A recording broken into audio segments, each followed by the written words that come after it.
welcome to the deep dive. Today, we're strapping in for a pretty unusual mission. Yeah, this is a fun one. We've taken this whole stack of sources that you just wouldn't normally see together. We've got Plutarch, classical history, we've got venture capital philosophy, and then the latest neuroscience on pair bonding. All to answer one, I think, pretty essential question. How do you achieve a monopoly in love? And that's really the core tension we're digging into. Our sources, they all seem to suggest that achieving security, commitment, and even that sustained desire, it often hinges on getting out of that intense competition. So we're essentially taking Peter Thiel's 0 to 1 philosophy. Exactly. Creating a unique category instead of just competing in a crowded one and applying that directly to our personal relationships. So our goal today is to synthesize the drivers of desire, look at some historical masters of influence, people who built real strategic leverage, and then we'll jump into the modern psychological mechanisms that can either, solidify a connection or completely sabotage it. Let's start with that theoretical foundation. Why is competition so destructive in the first place? Well, you have to start with the philosopher René Girard. His theory of mimetic desire heavily influenced thinkers like Thiel. It's really the intellectual engine behind this whole idea. Right. Thiel says competition is for losers, but Girard kind of explains why everyone is so obsessed with competing to begin with. Yeah, that's it, exactly. Girard's core insight is that desire. It's never really independent. We don't just want an object, a car, a job, a person, because of its own qualities. We want it because we see someone else wanting it first. That person becomes our model. Our model, and then almost instantly, our rival. Inevitably. Because once you desire the same thing, the focus shifts completely away from the object itself. And on to beating the other guy. Right. Our sources call this dynamic a swiftly collapsing binary orbit. That's a great image. Think of two satellites trying to orbit the same planet. They just get drawn closer and closer until they collide. It's mutual, total annihilation. And that is the feeling of toxic rivalry, whether it's, in a boardroom or a dating pool. That collapsing orbit analogy, it just perfectly explains why chasing the same conventional stuff, looks, success, whatever, is so draining. You're just setting yourself up for a head-on collision. And this competition, it blinds us. Most of us are operating under what Girard's philosophy calls mimetic dogmas. So like conventional wisdom about what's desirable. Exactly. Society-approved beliefs about what we should want, and they convince us that if we just try harder or look better or earn more, we'll win. But if we follow Thiel's advice, the goal isn't to win the competition. No, the goal is to make the competition irrelevant. You have to escape competitive comparison entirely. The goal in life, just like in business, is to stop trying to be better than others and instead become incomparable to others. Moving into a category of one, that's the 0 to 1 shift. And if you can do that, you've discovered what Thiel would call a secret. A secret? Yeah. The most valuable secrets, he says, are these non-consensus truths that most people just miss because they're too busy following those mimetic dogmas. Finding that unique value requires some serious contrarian thinking. Which is why he has that famous interview question, right? What very important truth do very few people agree with you on? Right. It forces you to define what makes you an outlier. That's a pretty high bar for our deep dive today. Okay, so let's test this theory. Let's look at some historical masters of influence, people who built really an intimate monopoly over incredibly powerful partners. And we have to start with Cleopatra. Cleopatra's influence over Caesar and Mark Antony. It wasn't just leverage. The sources call it a strategic monopoly. And Plutarch's accounts are key here. He actually noted that her actual beauty was not in itself remarkable. So she wasn't winning some kind of conventional beauty contest. She wasn't competing on that level. Not at all. She was building proprietary value. Her unique offering was her charm, her intellect, her ability to speak multiple languages. She wove political necessity together with personal desire. She created a value proposition no one else could match. Exactly. And here's the key insight from the sources. Her sexual access was, quote, symbolic, not consumable.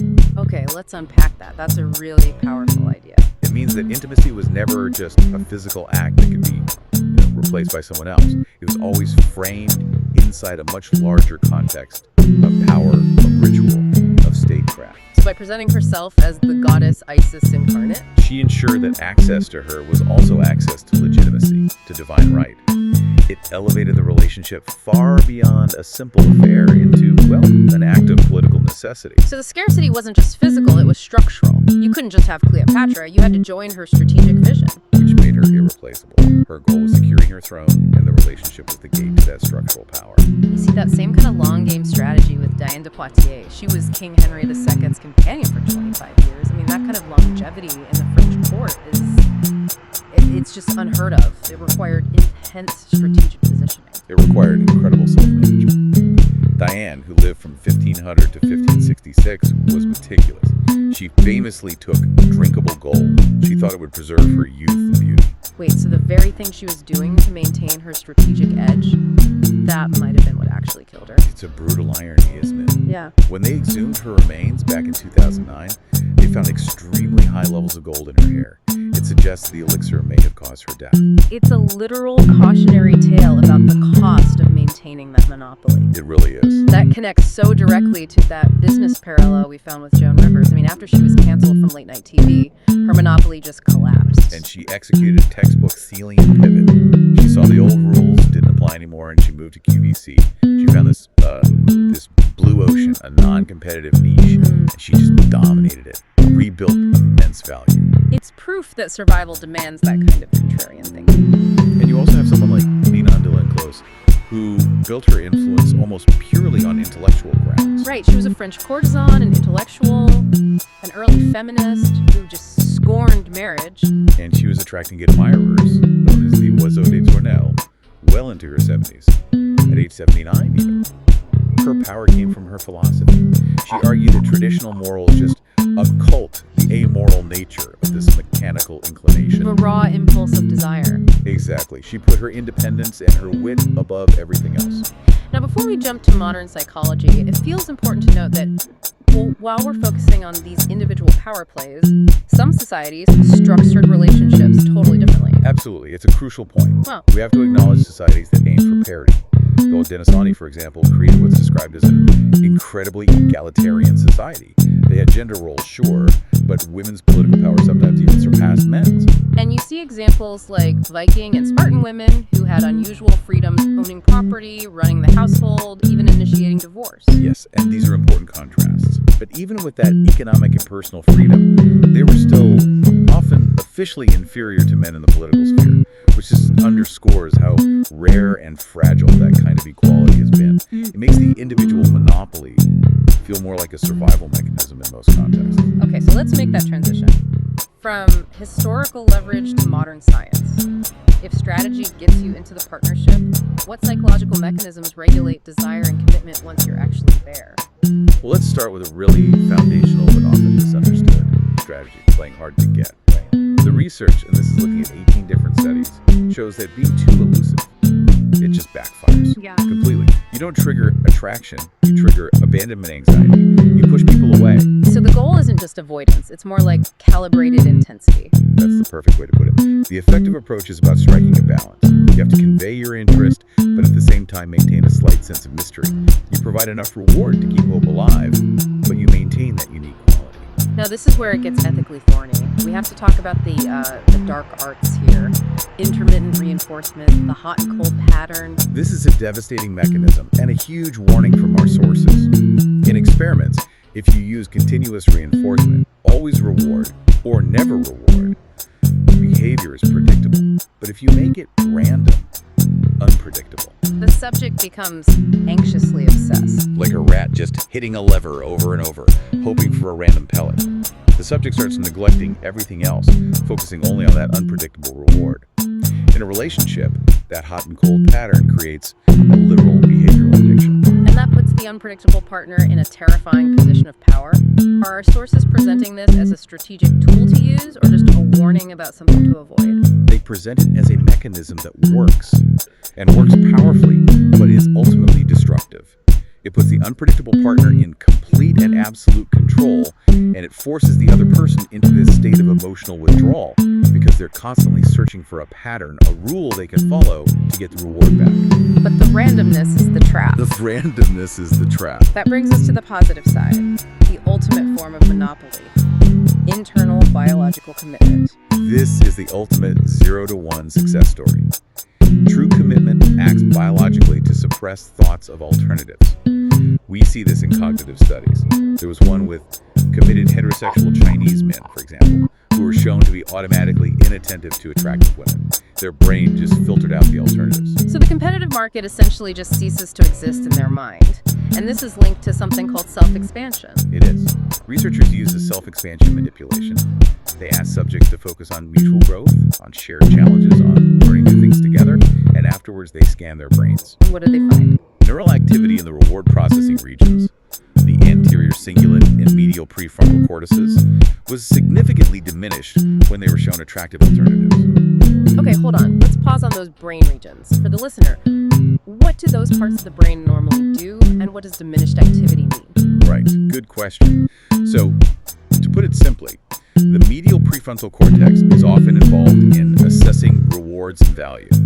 The anterior cingulate helps process conflicting or relevant information. When the activity there goes down, it means the brain is literally processing that attractive alternative less as a potential reward. So focusing on mutual growth, it actually rewires your neural reward system. It makes other people less appealing. It makes external alternatives less salient. That's the neurobiological monopoly. That really makes the leap from, cutthroat competition to collaborative stability feel much more real, much less philosophical. So if that's the maintenance phase, how do we actually build the long-term trust that makes all this competition irrelevant? It takes intentional effort, and it goes beyond just talking. Trust is mostly built by avoiding negative perceptions. You have to be deliberately generous and give each other the benefit of the doubt. I know this dynamic. If your partner messes up a little, but you immediately frame it as, they don't respect me, it just starts this negative spiral. Exactly. The partner who's being judged feels constantly criticized, like it's impossible to please you, so they just give up trying. And clarity interrupts that. Clarity and generosity. Yeah. Practically, it means say what you mean and mean what you say. Communicate your intentions clearly. Because your partner isn't a mind reader, and if you force them to guess or make assumptions, you're basically inviting suspicion into the relationship. Absolutely. And this whole idea of intentional commitment is wrapped up in this crucial concept of minding. Minding. I hear that term a lot, but what does it mean beyond just, being nice? Minding is a high-level framework. It's a very specific mix of things. Equality, empathy, negotiation, companionship, and deep commitment, all built on continuous mutual self-disclosure. It's about actively paying attention to your partner's inner world. It's the engine that ensures you're both growing together. Which, as we just saw, is the key to suppressing the appeal of alternatives. And part of that self-disclosure has to be emotional honesty, which is a lot harder than it sounds. For sure. Emotional suppression is consistently linked to lower well-being. And here's the critical finding. Attachment anxiety in one partner can actually spill over and cause emotional suppression in the other partner. So it's contagious. One person is anxious, so the other starts shutting down their own feelings to try and manage that. Exactly. The pathology spreads. Okay, let's close with the ultimate joint decision in a long-term bond. Fertility.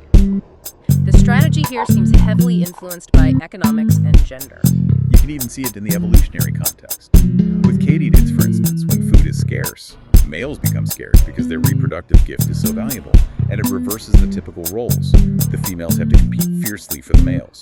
Fascinating. So the market dynamic just flips based on resource scarcity. How does that play out with humans today? Well, fertility is a joint decision, but economic uncertainty hits partners differently. Women's fertility plans are shown to be significantly more cautious about perceived economic uncertainty, whether it's high or even, interestingly, too low than men's plans are. Why that difference in risk assessment? A prevailing theory is that it's rooted in the differential cost of motherhood, because the burden of raising children, even today, often falls more heavily on women. The perceived risk of economic uncertainty just. It hits them harder. It leads to more caution. Which highlights the need for that strategic clarity inside the relationship. And that brings us right back to basic communication about desire and sex. It does. For sexual satisfaction, the way we frame our requests matters immensely. Research shows that framing requests as approach goals, focusing on shared positive experiences like, hey, let's explore this together, it could be amazing for us. That's associated with higher desire and satisfaction for both partners. As opposed to the negative framing. As opposed to avoidance goals. For example, trying to avoid disappointing your partner or focusing on preventing a negative outcome. That focus on what you might lose, it just leads to lower desire and lower satisfaction for everyone involved. The strategy, at the end of the day, has to be mutual enrichment, not mutual anxiety avoidance. So we started this deep dive in the hyper-competitive world of Girardian rivalry, the cutthroat strategic leverage in Cleopatra, and we ended up in the science of emotional clarity, self-expansion, and these collaborative approach goals. So what does this all mean for you, the listener? The journey suggests the greatest reward, that true commitment, that lasting desire. It doesn't come from winning a zero-sum game against rivals or, manipulating your partner with unpredictability. It comes from building a unique shared reality. And that unique reality, the one built on biological commitment and self-expansion, is what makes alternatives neurologically and practically irrelevant. The Thelian challenge is to find a unique, non-competitive market. We saw how external forces like economic uncertainty influence big decisions like fertility, often making women more cautious. So consider this. In your own life, what fundamental secret about your shared identity and future beyond money or looks are you and your partner actively building together? What is the thing that truly cannot be copied or replaced by anyone else? That is the ultimate sustainable monopoly of desire.